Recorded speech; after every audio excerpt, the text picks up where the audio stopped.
Greetings and welcome. It is Eric Erickson here. My show, the phone number 877-973-7425. If you want to be on it, we got to move on to news. There's polling. My goodness. So, confession is good for the soul, I suppose. It's directly related to this. I want to confess. I got a very nice email from a lady who is a listener in Minnesota. And she said, stop apologizing about covering Georgia. It's the center of the political universe. We're all interested. I struggle sometimes. How can I make Georgia stuff relevant? Because, I mean, for 11 years, I did evening drive time in Atlanta. And then for a year, did a morning show, 9 to noon, that was just in Georgia. And now stretched my legs and across the nation. I don't want to bore people in Dubuque with stuff that happens in Dublin, Georgia. Not that anything ever happens in Dublin, mind you. But except for St. Patrick's Day, then Katie bar the door. My goodness. Nonetheless, there is news out of Georgia that is of national import for all of you will be interested to know. And this is a fascinating thing. Trafalgar Group, they're a Republican polling firm. They got hired by a local news station in Atlanta, Georgia, the Fox 5 station. And they were asked to poll Brian Kemp versus David Perdue. Keep in mind, when David Perdue secured Donald Trump's endorsement to run against Brian Kemp, he produced an internal poll making his case to run that he was at 52% against Brian Kemp in his poll. No public poll has showed that. In fact, the latest poll done by a Republican group for Fox 5 shows that Brian Kemp is at 49.1% and Perdue is at 39%. This is important because Vernon Jones is out of the race. Vernon Snuggles Jones jumped into the race. He was a Democrat, a pro-abortion Democrat, who flipped a switch and overnight became a pro-life Republican. It was a miracle. He found Jesus in 24 hours. He found Jesus, and he loves the babies now, and we can't be killing them babies. It was a miracle. I mean, he went from being anti-school choice to we got to let them babies out of school into the schools they won't. We got to protect the baby. It's a remarkable, and people fell for that. Beep. Oh, he says he's pro-life. You can understand how why the extended warranty schemes, because Vernon Jones exists as a political candidate. You can understand why people actually get the extended warranty phone calls, because there are clearly enough rubes out there who fall for we would like to talk to you about your extended warranty. I mean, the guy was literally a pro-abortion Democrat, sexual harasser, accused of rape. And switch flip, I'm a pro-life Republican, and all the babies need school choice too. Oh, Vernon, we love you. We always knew you were pro. I mean, who are the people who believe that crap? Don't email me, people. I don't care, because definitionally, you're nuts. Mr. Erickson, you're disrespecting your audience. They're not my audience. They're nuts. I don't understand how anybody could do this. So this poll, I get distracted. I'm sorry, folks. It really does boggle my mind that Vernon Jones could get 10% of the primary vote in the Republican Party, and a lot of polls showed that. And the man literally was a Democrat, had been a Democrat for life, had voted against every piece of pro-life legislation and every school choice piece of legislation while in the legislature, leaves the legislature, begins humping Donald Trump's leg, declares himself a Republican, and suddenly reverses himself on every position he's ever held in life, and 10% of the Republican electorate is like, Vernon, he's our man. You know, as an aside to the aside, I promise I'll get back to the main point here. As an aside to the aside, you read the book of Revelation and the final Antichrist. And you're like, how can so many people fall for that? Someone who's not Jesus but claims to be Jesus or has Jesus-like powers, and even people in the church embraced this false god. How on earth could people be so stupid? And then you see Vernon Jones got 10% in the polls in the Republican primary, like, oh, that's how. Back to the main point. Trafalgar Group for Fox 5 has done a poll in Georgia between David Perdue and Brian Kemp, Vernon Jones out of the race, and Brian Kemp is now almost to 50%. If he gets to 50%, there's no runoff. The entire case that David Perdue made is that he could unite the Republican Party in Georgia that was divided, and in uniting the party beat Stacey Abrams. He has united the party behind Brian Kemp. I know there are people who support David Perdue. I just can't find them in the real world. They're like the 10% who voted for Vernon Jones in the poll before he dropped out. I know they exist. Institutionally, fundamentally, I know they exist. A couple of them have emailed the show very angrily at me. And it's all about the stolen election. Now, interestingly enough, there are some data trends. The people who support Donald Trump have fallen in the Republican Party to about 60% now who want him to run again. Everybody supports him, but run again is down to 60%. And a lot of that, I suspect, is shallow support. That is the support of people who want pollsters to know we love the guy, but privately think, please, God, don't run again, because you'd only have 4 years when we could get another guy who potentially could have 8. I think there's some of that there. But there are races where Trump could have an impact. In Georgia, here's my theory in Georgia. In Georgia, Georgia's elections are off-year elections. So governor, lieutenant governor, secretary of state, attorney general, labor commissioner, ag commissioner, insurance commissioner. And Trump is endorsed in a couple of these races.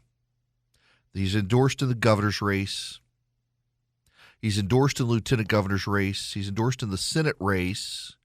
He has not endorsed in the Secretary of State's race, I think, but it's basically a vote for someone other than Raffensperger in his mind, the current Secretary of State. I've been told that the chairman of the state party is trying to find someone to run against the popular attorney general. The Republican Party chairman, I've been up in Atlanta having meetings with members of the legislature and whatnot, and all of them are telling me that their party chairman is actively working against the incumbent Republicans. Hopefully there will be hell to pay if the incumbents get reelected. Apparently trying to find a challenger to Chris Carr, the very popular attorney general in the state, who is a Republican. Here's my suspicion is what's going to happen is Brian Kemp is so popular with the base that he's doing so he's going to get concealed. It looks like constitutional carry is going to pass. It looks like school choice could pass. The Parents' Bill of Rights and the transgender ban in sports are going to pass. Most of his major initiatives will pass. He's gotten the election reform package passed. And most of the legislature, maybe a handful of Republicans, you would be able to count on both hands, won't support him, but almost all of them are going to rally around him the moment the session is over. And you'll have a united field. And my suspicion is the voters will be there too. And what they'll do is they'll say, you know what, since I'm voting for Kemp, I'll give Trump everybody else. He got it wrong. They'll think about it just like they did in Alabama with Doug Jones got elected because they're like, yeah, Trump, we love you, but we can't go with Roy Moore. And so Doug Jones got elected. They'll do that similar situation in the primary here. We love you, Trump, but you got it wrong on Purdue. We'll give you the others. We'll give you Herschel Walker. So that may hurt the other Trump candidates. But Kemp's his own man now. And that actually helps Kemp in the general as well. Because remember, in Georgia, all the polling shows about 49 to 50% of voters are more likely to vote against you if Trump supports you, and only about 20% are more likely to vote for you in the general. The dynamics in Georgia have changed, and most of the Republican incumbents know it. But there are areas where Trump can have a real and positive impact, Missouri being one of them. Eric Greitens is running for the Senate. Eric Greitens was forced out of the governor's mansion under the threat of impeachment. Josh Hawley is taking the lead in trying to stop Eric Greitens.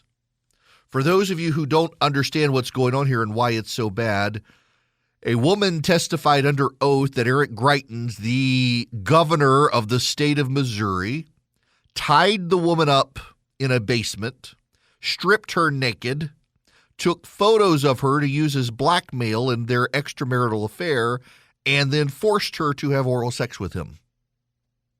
Greitens does not deny it. He says it was consensual. And for reasons no one can fathom, Greitens has a leg of support. Some people think he got a raw deal. And there are a pile of people running. Eric Schmidt, the Attorney General, Billy Long, a congressman, Vicky Hartzler, also a congresswoman. Josh Hawley has rallied around Vicky Hartzler. Now, it's notable here because Hawley is the Attorney General who investigated Greitens, and after his investigation was the first Republican of the state to say Greitens needs to go or be impeached. If Hawley can convince Trump to back Hartzler, who's a good candidate, by the way, if Hawley can convince Trump to back Hartzler, Trump may be able to unite everyone in Missouri like he's done in Nevada with Adam Laxalt. Trump, I am told, and media sources are reporting through the Politico and elsewhere, and I've been told this myself, that Donald Trump is starting to realize that some of his advisors gave him bad advice on candidates. And in some cases, he's not able to pull it off. I mean, go back to David Perdue in Georgia. He got the Trump endorsement. He expected to have the Trump money come with it, and no one's giving him money. He's raised $1.2 million. He's got cash on hand of $870,000. Brian Kemp raised $2.5 million in the same time period and has like $12 million cash on hand. Trump, I think, is getting some bad advice.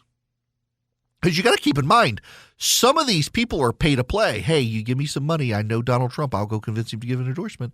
And they don't care that they've got a good candidate or not. They got a check. And Donald Trump is a smart enough businessman to realize he's getting played by some of these people, and he's realized it, in some cases, unfortunately, too late. It's a problem. Take Mo Brooks in Alabama. President Trump endorsed Mo Brooks, and now he's very unhappy about it. Brooks has not been able to lock in MAGA support. Brooks is actually trying to get Jeff Sessions' endorsement as well. Getting Jeff Sessions' endorsement along with Donald Trump's endorsement is going to do nothing but alienate him from Donald Trump. So it's very notable that Trump has invited Katie Britt to show up at Mar-a-Lago. Katie Britt was a staffer for Richard Shelby, the retiring senator. She wants to run.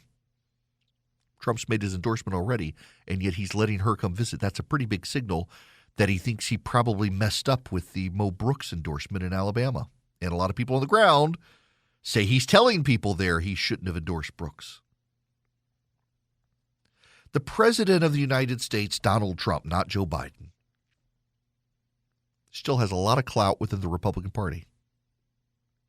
If he makes wise endorsements, it helps him build a case for 2024. But if all of his endorsements go down in flames, I mean, right now you got the Sharm Parnell situation in Pennsylvania. You've got the David Perdue situation. Georgia, you may have the Herschel Walker situation if there's enough dirt dumped on him out there. You got the Mo Brooks situation. He needs some good, solid wins, and he's gotten some bad advice. He could jump into the Missouri race with Vicky Hartzler, lock her down with Josh Hawley, shut down Missouri from Eric Greitens, and save the Republican Party there. And everybody will give him a pat on the back and an attaboy for doing that. But he has, I'm afraid, been given some bad advice from people on the ground with political motivations. I mean, take, for example, Greitens hired Kimberly Guilfoyle to run his super PAC as a way to try to shut Trump out of the race. It was smart on Greitens' part. But that man is not going to win a general election when the woman comes forward and explains what he did to her and that it was not consensual. Trump could come in and clean that up, and he should, and hopefully he will, and hopefully the people who have been giving the bad advice, he'll realize I've been giving him bad advice, and he will shut them down as well. I sleep well at night under Boll and Branch sheets. And I need to tell you, my family, we were customers before I started endorsing them. It's what I like to do. I like to be familiar with the product and like it. And I love the Boll and Branch sheets. One of the reasons I love them is because they are super soft sheets. I got to say that word right. But they've got a little weight to them. So you feel somewhat more snuggled. Like I've got some sheets that came with the new mattress, and they're so light. It's like there's nothing on top of you, and I can't sleep well with them because it's just, and then they bunch up the satiny soft feel of the Boll and Branch sheets. It makes a real big difference. Listen, you've got so many options out there right now. You can go to a department store, you have so many options, but there's no reason to, because with Boll and Branch, you get high quality sheets. They've got a great thread count. They're perfect. They've got plenty of color options. You sleep well under them because they're soft and they're durable and they've got a little bit of weight, the perfect amount of weight for a sheet. Now, I want you to go out there and order Boll and Branch sheets because they are comfortable. They're environmentally friendly. They're built around sustainability, and you got quality that lasts. You know, a lot of the companies that advertise all the environmentally friendly stuff, their sheets don't last. I can tell you, my Boll and Branch sheets have lasted a long time, and they get softer over time. Experience the best sheets you've ever felt at bollandbranch.com. Get 15% off your first set of sheets when you use promo code ERIC, E-R-I-C-K, at checkout. That's Boll and Branch, B-O-L-L-A-N-D, branch.com. The promo code ERIC, E-R-I-C-K. Welcome back. It is Eric Erickson here. Let's go to the phones. Rita, you are going to be up next. Welcome to the program. Thank you. I just want to say thank you for the show today. You have had me laughing Well, I'm glad. so much over your comments about Vernon. And I have been a long-time listener, and I don't always agree with what you say, but today has been wonderful. Thank you. Thank you so much, Rita. I appreciate it. Listen to that. My call screener decided he needed to let somebody in to say something nice about me. Gary, you're going to be up next. Welcome, Gary. How are you? All right, Eric, I love you too. Thank you. And I've talked to you a couple of times, but I just wanted to say something about Rush, please. Sure. Take a couple of minutes. When you say a small business, I am a small business of one man for 34 years. Wow. I'm a sign painter, and I used to live in West Palm Beach. I'm in Flowery Branch now. Well, of course, about 2 weeks. Rush started August 1st, 88, and I started my business August 14th of 88. And I was going to one of my jobs, and I saw a painter, a house painter, listening to some headphones. So I said, wow, I think I'll get some headphones so I could entertain myself. Well, I found Rush, and I've been listening to him for 34 years. 2 weeks after I started the business. Yep. You know, I remember I was driving through rural Alabama. My dad was actually looking for Paul Harvey. We were on our father-son road trip to check out colleges in my 11th grade year. And we were looking for Paul Harvey, and we found this voice. Wasn't quite Paul Harvey, and we were just captured. And became listeners ever since. I guess that would have been, 91, 92, somewhere in there. And, I mean, my goodness. Yep, it's just phenomenal. Gary, thank you very much for that. I appreciate it. It's just, what an icon. Yo, I'm really hard-pressed to think who the pioneers of industries. Like, Ray Kroc wasn't really the founder of McDonald's. He bought it, but he was certainly the kind of the model founder for franchises. Everything came after him. Truett Cathy in the chicken sandwich wars, he pioneered the chicken sandwich that's ubiquitous today. Every restaurant has one. Rush Limbaugh. He saved AM talk radio for sure. Revitalized FM talk format. And, you know, he was so committed to broadcast radio, he would never put his voice on satellite. Never wanted to. In fact, was very insistent to me that I should never, ever, ever do satellite radio. I actually would, if given the chance, do it. But he was very insistent. No way, no how. He loves broadcast terrestrial real radio and saved AM radio, revitalized FM talk as well, and started the talk radio industry. I mean, left and right. And, people on the left, they can't do it. They have NPR. They rely on a government subsidy to do their radio, and it's garbage, boring radio anyway. Why can't they do it? Well, they lack a sense of humor. They just can't laugh about anything. It's not funny. It's not humorous. Rush got that. Ultimately, he said he was an entertainer. You got to entertain, people. You got to entertain with your voice on radio to be successful. Hello there. It's me, Eric Erickson. The phone number is 877-973-7425. If you'd like to be on the program, to the phones I go. Jim, you're going to be up next. Welcome. Well, thank you. Well, this whole David Perdue thing has got me a bit confused. Purdue's re-election effort was basically torpedoed by Donald Trump. And now Perdue is acting like he's in Trump's corner. I voted for Trump both times. I voted for Perdue. And now I'm scratching my head wondering, does Perdue really look like the toady? Is he really the toady that he appears to be in my eyes? And that's not a term I ever associated with Perdue. Me either. Before. And I don't think he is, and I like him, and I'm befuddled by this because a month before he decided to run, he was telling people to support Brian. What changed in a month? As he should have. Yeah, nothing changed other than he went to Mar-a-Lago and got pressured into doing it. I am told, and I'll say this, I'm told that, for the first time ever, that you've got a real division there. Like Sonny Perdue is going to become the chancellor of the university system in Georgia, thanks to Brian Kemp. His family is urging people to stick with Brian. You've got Alec Poitevin, who was David Perdue's campaign chairman in 2014, is with Brian Kemp. Eric Tannenblatt, who's been a big fundraiser for David Perdue, is with Brian Kemp. All the major people who have been aligned with him. I talked to a guy the other day who, statewide elected official, calls people a lot around the state and says he has not he calls a ton of people every day, and he has gotten maybe 10, maybe he said he could take off one shoe to count all the people in the last few months he's talked to who are supportive. And he talks to dozens and dozens and dozens of people every day. It makes no sense to me. Now, I will tell you there's some breaking news that's happening here. And Jim, thanks for the call. Donald Trump has just announced he's going to do a $3,000 person fundraiser at Mar-a-Lago for David Perdue. That'll help him raise some money. He's having trouble raising money and getting support. He'll have a super PAC. The polling does show the more people know that Trump supports him, the better he does. But at this point, who doesn't know? Who's not paying attention to the race right now to realize that? That's part of the problem here. All right.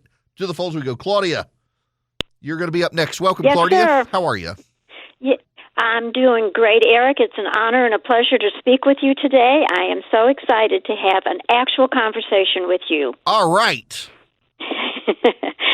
My comment has to do with Trudeau and the truckers' convoy up in Canada. Mm-hmm. I was telling your screener that I really think that Trudeau is going to end up shooting himself in both feet because of the fact that if they go through with their threats to cancel their driver's licenses, take away their insurance coverage, tow their rigs away, throw them in jail and fine them $100,000, who is he going to have left to run the supply chain for him, bringing the goods from all over Canada, throughout Canada, and down to the United States? He won't have any truck drivers left. Right. You're absolutely right.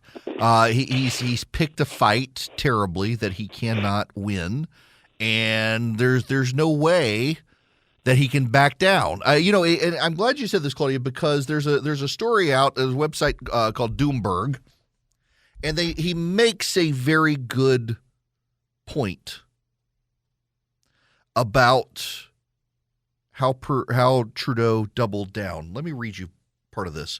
For many people, dealing with the restrictions imposed on them, their children, and their businesses because of our political response to COVID-19 has made it about them.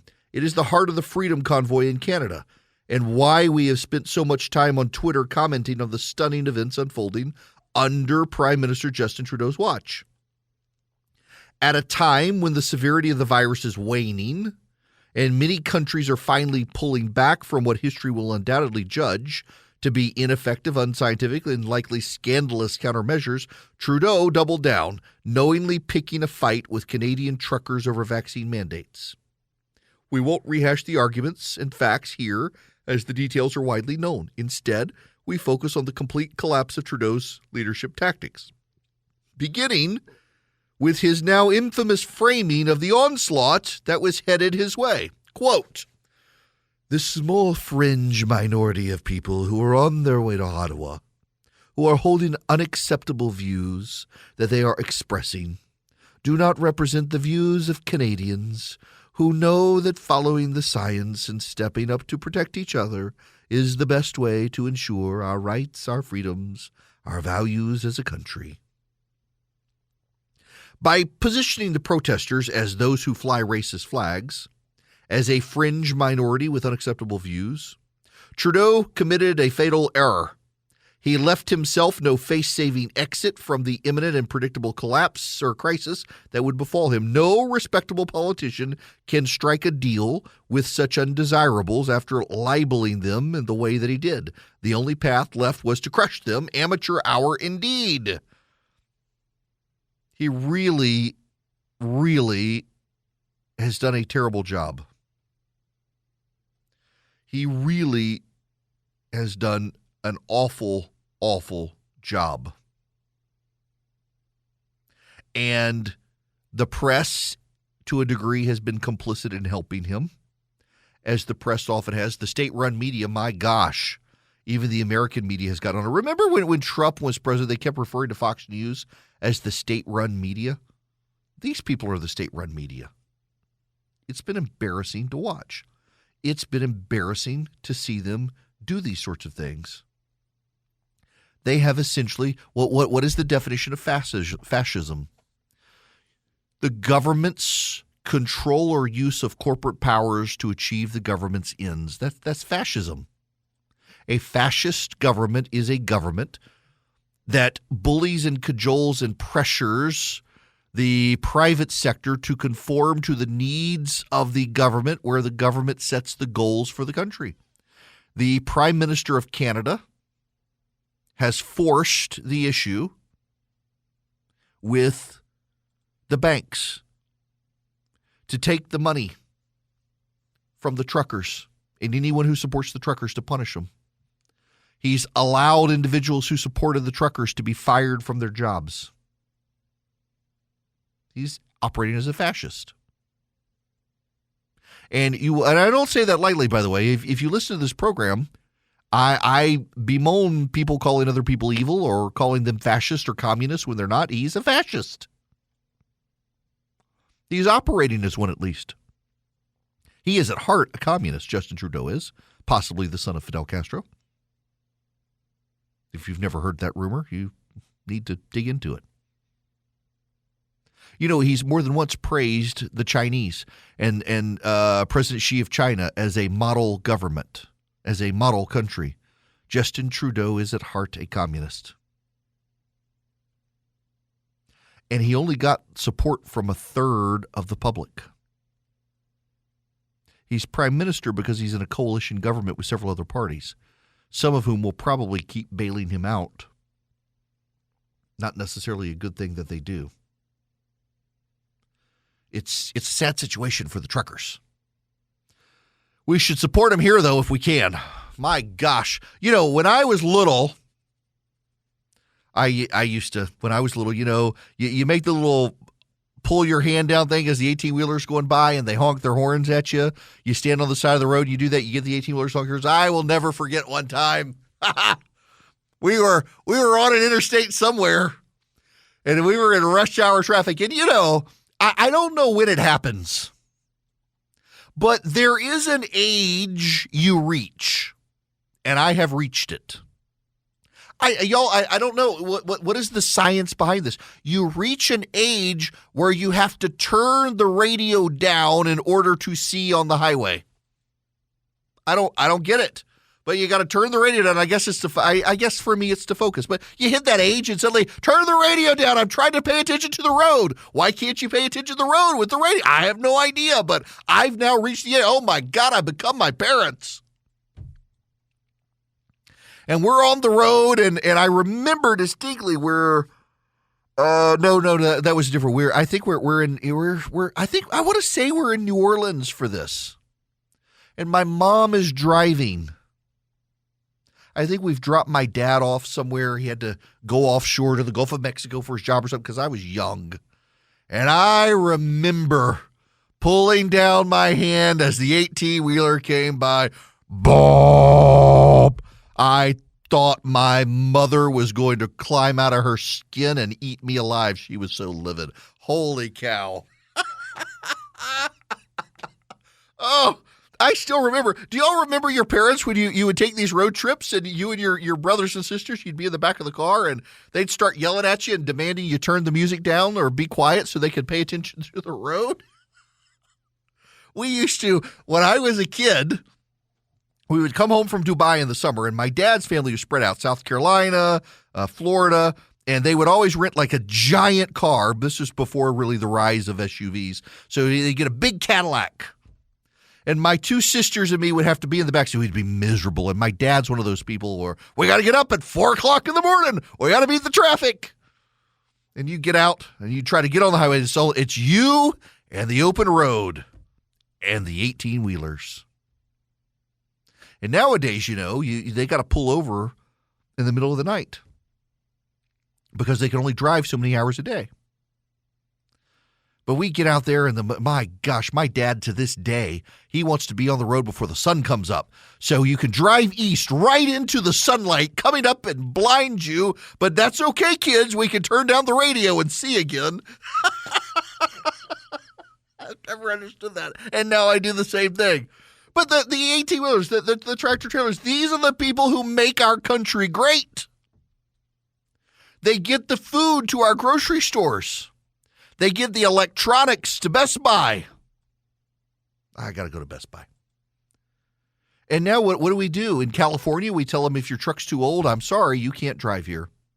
I'm sorry, you've been on the road too many hours. Pull over and go to sleep on the side of the road and hope Jack the Ripper's not outside your cab. I mean, my goodness, the burdens we put on 18. Now, I realize to some degree it's safe. Now, listen, you're talking to a guy who was driving down the highway one time and an 18-wheeler's tire exploded and nearly took out my windshield at 70 miles an hour. It was awful. It was scared the mess out of me. But how are freaking truck drivers the enemy? All because they're standing up for their freedoms. And by the way, you can disagree, but I bet if you're someone who disagrees, you were perfectly fine with the Black Lives Matter protests. And you'll say, Erickson, you didn't support the Black Lives Matter. Actually, if you ever listened to my radio program, I supported the George Floyd protests. I did not support riots, vandalism, shattered windows, firebomb businesses. I didn't support that. But if you want to protest, it is your right to protest. And I don't like the truckers tying up the traffic. I think the better solution would be for them just don't drive. Don't show up for work. Stay home. Let them feel the crippling effects on the economy by your lack of presence. I mean, that's what the left does in this country. Of course, now, maybe they've seen it. Remember the all the women stay home for equal pay day. All the women stay home. I got on Twitter the day all the women stayed home, and it was great until the women started showing up. I mean, the only good thing about the day all the women stayed home instead of going to work was it was safe to drive. Mr. Erickson, I can't believe you sexist misogynist. I tease because I love. But the truckers should have stayed home, and unlike the women, they would have actually done it. Just stay home and show your impact on the economy by your refusal to participate. I don't like them tying up traffic any more than I like the stupid environmentalists super gluing their butts to the highway. which they did in Germany, and they've done it in New York too. But I support their right to protest. How are the truckers the bad guys here? Justin Trudeau could not eat without the truckers delivering food to his grocery store. And he's made them the villain. And they're not the villains either now. It's the small business owner and the middle-class worker who doesn't make a lot of money, who gave them $20 to help their cause, who's the bad guy here. They're not the bad guys here. They are the people who control the country and hopefully will rise up and rectify this situation. Hello there. I am so far off the beaten path of everything we were going to talk about today. That's one reason I love the show. I got asked, just as a curiosity, I got asked, do you have like people who sit around and tell you what to talk about? Nope, for better or worse. It's whatever I want to talk about. I did have a bunch of people email me yesterday. I was going to do it anyway and say, please honor Rush in some way today. And I absolutely, positively would have done that anyway. I should devote more time to telling my stories about Rush and making him bad. I think I've told that story before. But it's all me. Now, the downside of today is that I'm also in studio and had a bunch of meetings this morning and have had to scramble together all the other stuff I was going to talk about. And now I've taken so many calls, I've gotten it out of order, but that's okay. I am what you call a professional, and I can muddle my way through this. So now we have to talk about masks. The CDC says it had no intention of changing its mask guidance and now is going to change its mask guidance. And I don't think it's a coincidence that it comes on the heels of new polling that shows the Democrats are making Democrats mad about the mask issue. And they're split in two ways. The moderate Democrats are furious they still have to wear them, and the progressives are furious that people have to take them off. I got to tell you. Now listen. Dear friends and employers who send me my paycheck whose hands I dare not bite, I am in your office today, and there are wear your mask signs everywhere. This may be the only place in Atlanta, Georgia, where people are still wearing masks. My wife's oncologist for lung cancer has told her she can come out of the masks now, that Omicron is over. And we can go back to church and just be reasonable, prudent, and cautious. And if you feel sick, stay home. In the bathroom at my office, there's a big sign on the door, 1 person at a time. In a bathroom that has a urinal and 2 stalls, 1 person at a time. What if you come in a hurry because, I mean, you've been to the local taco stand. Your stomach's making that sound. You know that sound? It sounds like a pigeon and a raccoon fighting each other at the pit of your stomach. And suddenly the pressure builds and you run and you, oh my God, there's somebody in there. I would rather that person violate the intent of the sign than soil the carpet because they can't get down the hall to the other bathroom. And it's a hike in this office. To go from one bathroom to the other, it's like driving from Washington to Manhattan in rush hour traffic. It's a hike. It's time to reopen. I say it lovingly to those who write my paycheck. You know I love you and your autograph that comes every 2 weeks on that paycheck. We can get out of the masks now. My wife's doctor says so, and he's an expert. I also was talking to another doctor the other day who actually is a actual real certified expert who I have relied on, who says, yeah, the CDC at this point is losing credibility with everyone. And it's a bad look for them to have leaked it yesterday. Rochelle Walensky's call saying she has no intention of dropping mask guidance. Dr. Fauci is doubling down on no more, the masks need to stay on kids. And now the White House is like, pandemic's over. We saw the polling. Everybody get your mask off. Get it off now. When can we get them off on airplanes? That's what I want to know. Texas has filed a lawsuit about masks on airplanes. It's time to get those off too, Ed. It's 2022. Things are still crazy. Things haven't settled down. And now you got the Federal Reserve and interest rates. You got the economy. You got inflation. A lot of banks won't even return your phone call. Let's say you're a small business and you need a loan for $750,000 or higher. You see an opportunity where banks, they don't even want to see you. You want to buy a building, you want to build a building, reach out to the Frost family at First Liberty Building and Loan. They've been helping small businesses become big businesses since the 1990s. They want to help you if they can. So spend 10 minutes with them. See if you're a good fit for them and they're a good fit for you. Their website is firstlibertyga.com. That's firstlibertyga.com. Again, you need a loan, $750,000 or higher. You're a small business and you see an opportunity to grow. Share it with the Frost family and see if they can help you. Firstlibertyga.com. That's firstlibertyga.com. First Liberty Building and Loan can help businesses nationwide become bigger businesses. The regular season is heating up, new stars are emerging, and that means more opportunities to win up to 25 times your cash on Prize Picks, the most exciting way to play daily fantasy sports. Just select 2 or more players, pick more or less on their projection on a wide variety of stats, and place your entry. It's that easy. Let it fly to turn $10 into $250 with just a few taps. Easy gameplay, quick withdrawals, and injury insurance on your picks are what make Prize Picks the #1 daily fantasy sports app. Watch your favorite players and get paid doing it this basketball season. See your entries make progress during the game or make new entries for the second half and the fourth quarter. 3-pointers, assists, rebounds, and everything in between are yours for the taking. Join the Prize Picks community of more than 7 million players who have already signed up.